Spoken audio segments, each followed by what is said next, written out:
अश्वपूर्वामृतमध्यामस्तिरान प्रबोधिने यं देवीमुपक्वये श्रीर्मादेवी चित्रस्तुते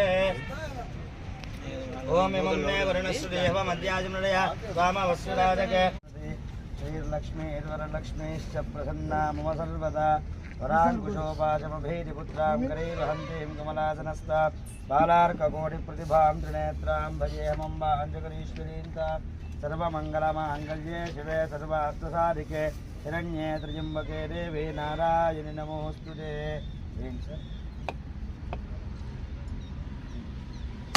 या परिणेर्या बला पुष्पायाश्च पुष्पिनेः बृहस्पतिप्रसूतास्तानो वञ्चन्त्वगुंहसः।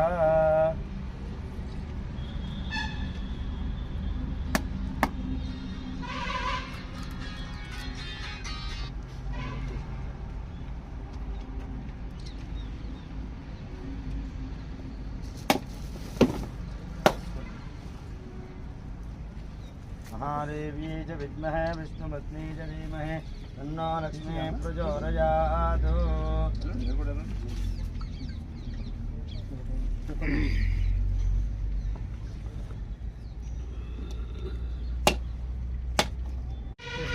బియ్యం సార్ వెంకటేశ్వర సార్ వేరే సార్ అలాగే ప్రసాద్ గారు చూడండి అలాగే మా టీజీఎం కూడా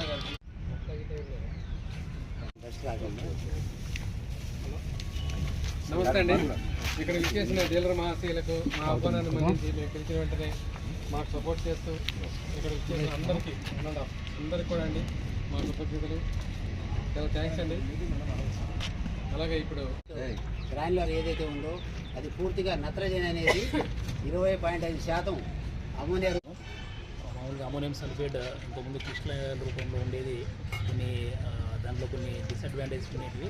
ఇప్పుడు గ్రాన్యులర్ రూపం వల్ల జనరల్గా ఇప్పుడు మేము యూరియాలో చాలామంది రైతులు అడుగుతుంటారు, మాకు ఎక్కువ ప్రిల్డ్ కంటే గ్రాన్యులర్ కావాలని కొంతమంది రైతులు. అంటే దాన్ని చల్లుకోవడానికి కానీ కొన్ని పంటలకు గ్రాన్యులర్ ఎక్కువ వాడతారు. అట్లా ఆ విధంగా ఈ అమోనియం సల్ఫేట్లో కానీ గ్రాన్యులర్ రావడం చాలా మంచిది. మెయిన్గా ఈ గొర్రెలో విత్తనం గొర్రెలో ఎరువుతో పాటు విత్తనాలు వేసే చోట ఈ గ్రాన్యులర్ అది చాలా ఉపయోగపడుతుంది మిగతా ప్రింట్ కంటే. కాబట్టి ఈ ఇంకొకటి ముఖ్యంగా మామూలు అమోనియం సల్ఫేట్ దాదాపు 915 నుంచి 950 రూపాయల మధ్యలో ఉంది, కానీ ఇది రేటు కానీ 795 రూపాయలే సబ్సిడీ ఉంది. కాబట్టి రైతులకు ఎంతో ఉపయోగపడుతుంది. భవిష్యత్తులో ఈ గ్రాన్యులర్ అమోనియం సల్ఫేట్ మంచి విజయవంతం అవ్వాలని కోరుకుంటూ